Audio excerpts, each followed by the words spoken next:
Hey everybody, thanks for having me. Really glad to be here. Yeah, my name is Russ, and this was actually a really short commute for me. I know some people travel a lot further. I live right close by, so that was great. But actually, originally, I'm from the South Shore of Long Island. There's a picture of me and my dad in the late 70s. My dad was a general contractor as well as an industrial arts teacher, and you can see here that from a very early age, he roped me into projects at the house and elsewhere. I remember one time in particular, I was like in my mid-teens. We were working outside in the front yard. It was a blistering hot day in the summer. And as we're working, the garbage truck turns the corner and starts heading down in front of our house. My dad just dropped what he was doing and said, "Hey, help me get some beers for these guys," and runs back towards the garage. Now, you could say beers. Was it a different time? Maybe, but I think it's more that he just clearly knew his audience.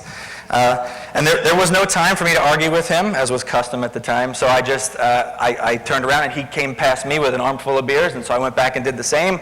We went out to the car, or to the truck. We each climbed up on both sides, handed the cans in through the window, and the guys were so surprised by it. They were so clearly touched by it. It was really this great moment. And so we got off the truck and it started to pull away, and of course I had to give my dad a zinger. I was in my mid-teens, and I said, "You know, Dad, you didn't have to give those guys your beers. They'd have to pick up our garbage anyway." And he said, "All right, first of all, we've been working out front for, what, an hour, and you've been complaining for the entire time. Think about these guys. They've been up since before the sun even came up. They're sitting in the front of that truck in this weather, and they're driving up and down picking up everybody's garbage. So put yourself in their shoes and imagine that somebody comes out and gives you an ice cold drink just because. How does that make you feel?"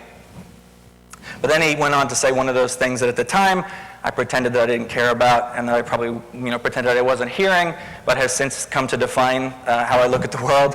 And he said, "Listen, everybody that you come across in your life, whether it's the guy who's picking up your garbage, or the guy who's signing your paycheck, or the guy who's asking for some spare change in the street, they all know how to do 1,000 things that you don't know how to do. And if you're smart, you can wake up and pay attention and learn something from them. And that information just might come in handy somewhere in the future."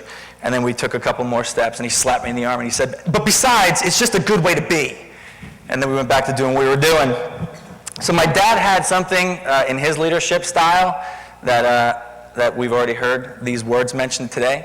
He had authenticity and empathy. And I think he had a crew of guys that worked for him that I think literally would have followed him off a cliff, as I would have, and probably metaphorically did more than a few times. But there's something to this, right? And so having grown up around these values, consciously or not, I think I looked for that in a career as I kind of bounced around and tried to figure out what I was good at and what I wanted to do. So fast forward 25 plus years from that, and I am a design consultant. Or more accurately, I'm actually now a leader in a design consultancy. So that means that for the last 15 years or so, I've had the privilege of working with some really visionary leaders. And for the last 5, I've had the privilege of being a leader myself and helping to build and shape a business and have some folks that report to me.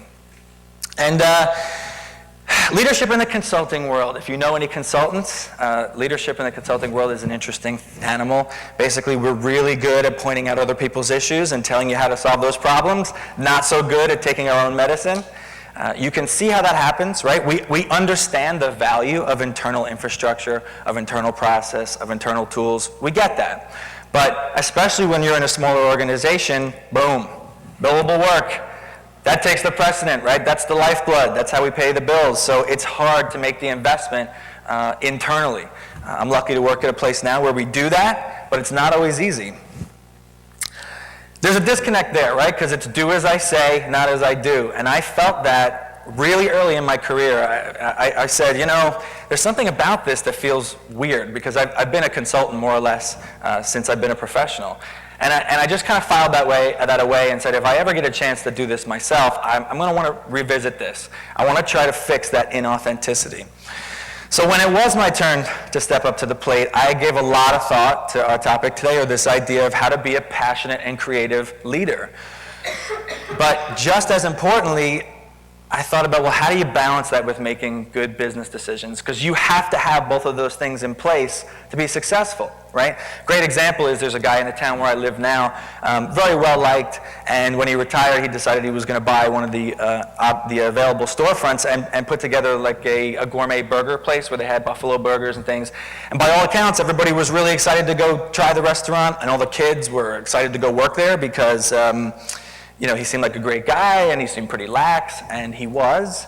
And so when you went there for dinner, nobody really seemed to know what they were doing. The food took forever. Your order was wrong.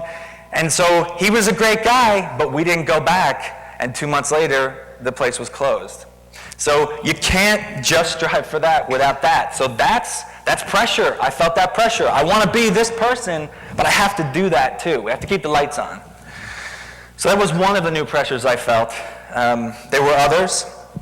One was to have the answers, to generate original thought. I mean, look who I grew up around, right? Every time I did a little thing, like go out to a garbage truck with my dad, he had something that should be carved in granite somewhere to say to me. I thought, wow, I'm going to have answers. I'm going to have to be able to say those kinds of things to people who come to me. And in the interim, I certainly have learned that looking at the precedent that comes before you and standing on the shoulders of giants is an easy way to get closer to success. You don't always have to reinvent the wheel. But I think a lot of us who get put in charge of something, we feel like we have to reinvent the wheel. And when we have that kind of self-consciousness and insecurity, as I did, we tend to do what I did, which was you start to circle the wagons, you start to pull things in a little closer, you put up walls, right? And I did that. And I said, okay, this is a problem. I'm moving towards that inauthenticity again because this doesn't feel like me. This isn't how I am in the rest of my life. Why am I like this at work? So that's not going to work for me. And then the more I started to think about it, I said, actually, this is deeper. This is contrary to my craft, that being the craft of design. So literally all the success that I had professionally, I owe it all to following the design process. We can't go into it in a ton of detail today, but just to give you the high level, the design process, sometimes you'll see it referred to as this idea of the ADDIE model. And basically, it's taking a methodical approach to making decisions where you analyze, design, develop, implement, and then evaluate. Okay? You'll see this whether you're designing a website, a chair, a building. These things are universal. They'll have different names. There'll be different places where the cycle repeats. There'll be different sub-steps. But these things are fundamental. They're always there. So some of the pushback that I get on that is, how can you process? That sounds like a lot of work. How can I possibly, when I'm in a leadership position, when I got to be making decisions, I got to be shooting from the hip, how can I follow a process? And my answer to that is, well, following a process does not have to equal a lot of time and effort. Quickly, let's think back where we've done it already. How about that, happy little fellow? You guys know PEMDAS? When you're doing advanced math, you have to follow this. Parentheses, exponents, what are the other ones? Multiply, divide, add, subtract. You have to do it in that order or you fail, period.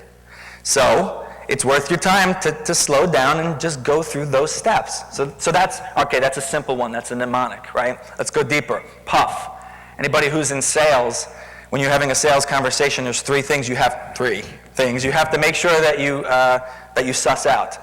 Is there pain? What is the pain? Is there urgency? What is the urgency? Is there funding? What is the funding? If you don't do those, you're going to be having subsequent conversations because you can't sell until you've identified those three things. All right? One further, ADP, nursing. Very similar to ADDIE, right? This one is assess, diagnose, plan, implement, evaluate. Now, I don't know about you, but when I'm the patient, I don't want anybody skipping these steps. Please, take the time. Let's make sure that we're covering all the bases, okay? Okay, but why the design process? There's a number of reasons, but quickly, at a high level, it's deliberate, it's evidence-based, it's universal, and it's tested. It really has been around for hundreds of years, whether or not anybody's called it that. But let's slow down here. It's user-centric. This is the key. One of the things that we say kind of tongue-in-cheek is that there's no I in great design. Get it? So what we mean here is when there's a bunch of designers and you're sitting around a table and you're making a lot of statements where you're saying, I think, I would, I like, you're off track. Because it's not about you, it's about your audience, it's about who you're designing for. And a very interesting thing happens when we take the word design and we drop leadership in there. There's no I in great leadership. So I don't know about you, but I've never been all that into leaders that use a lot of I statements. I'm much more interested in leaders that use we statements. And what is really telling is, are they using we statements behind closed doors? That'll really tell you something. Let's go one step further. People hear that, we statements, wait a minute, my business, my project, this is not a democracy. I can't get everybody in a room together and go, what would you like to be paid? What would you like the HR policy to be? It doesn't work like that. The design process does not advocate design by committee. That's no good. It assumes that there's somebody in a place of leadership where they're making design decisions. But the point is, they're making them based on that evidence. They're making it by slowing down, just taking the steps to make sure that they're covering all those bases again. So we're also not advocating leadership by committee here. So those are two where we swap design and leadership, and interesting things happen. Let's just go right for the brass ring here. At the heart of great design is empathy, respect, and the desire to move something toward its ideal state, ultimately making the world a better place, even if just for a small subset of people. I'm going to do the swap, and I'm going to read it because it's worth it. At the heart of great leadership is empathy, respect, and the desire to move something toward its ideal state, ultimately making the world a better place, even if just for a small subset of people. I really should just walk off the stage because that's it. That's it. I really think that's what you can boil it down to. But I do have a couple minutes left. So, that magic word, we heard it earlier, empathy. The ability to put yourself in somebody else's shoes, to understand their motivations, understand, how they are experiencing life and what they need. That's really powerful. Sometimes people hear that and they say, empathy, from a leadership standpoint, that's really touchy-feely, isn't it? I don't agree. I can't agree with that. It's not what I've seen happen. Empathy is good leadership, but if you choose to challenge that, fine, but you can't challenge this. Empathy is good business, and it's proven. So these days, we have more choice than ever and when it comes to products and services where we spend our money, right? And the people have spoken. What are we buying? We're buying things that are effortless. They feel effortless. We're buying things that are beautiful. We're buying things that just work. That does not happen by accident. That's because those things were designed, and they were designed with us in mind. So, let's do the flip one more time. When it comes to leadership, where are we going to invest our time, our effort, our passion, our creativity? And I mean really invest it, right?